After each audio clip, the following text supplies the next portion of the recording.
Even if schools do open their classrooms in the fall, it likely won't be full classrooms for 5 days a week. A lot of learning will still be done virtually, which is why Google is making a big push in education. Deirdre Bosa joins us now with what is in it for Google. Deirdre. Melissa, Google is in it for the long game, a way to hook the next generation of Google users. Revenue-wise, Classroom makes up a tiny portion of overall sales. It's one of the smaller components that fall under so-called other revenues, which accounts for about 10% of Alphabet's total sales. So the hope here isn't that it could ever make up for a slump in digital advertising, but that its increasing popularity amid the pandemic will lead students to continue to use G Suite when they enter the workforce and encourage their colleagues and companies to do so as well.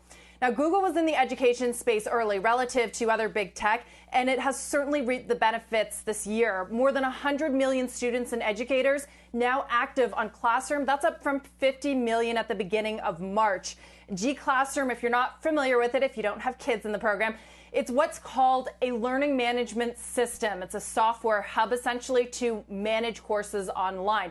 Other players in this space include Edmodo, Canvas, and Blackboard. Now, while Google does not break out education revenue, public companies in the space like Chegg and K-12, those shares have surged this year as investors expect remote learning to continue. Guys, back to you. Deirdre, in general, how are these companies paid? I mean, do they have recurring revenue in that they get the program going and then they continue collecting revenue in the years to come, or is it a one-off? Well, so Google Classroom, for example, they actually don't charge for a majority of the educators that use the program. Like I mentioned, it's really about the long game. So they want students and educators to use their programs in the hopes that they're going to pay for G Suite when students graduate and enter the workforce.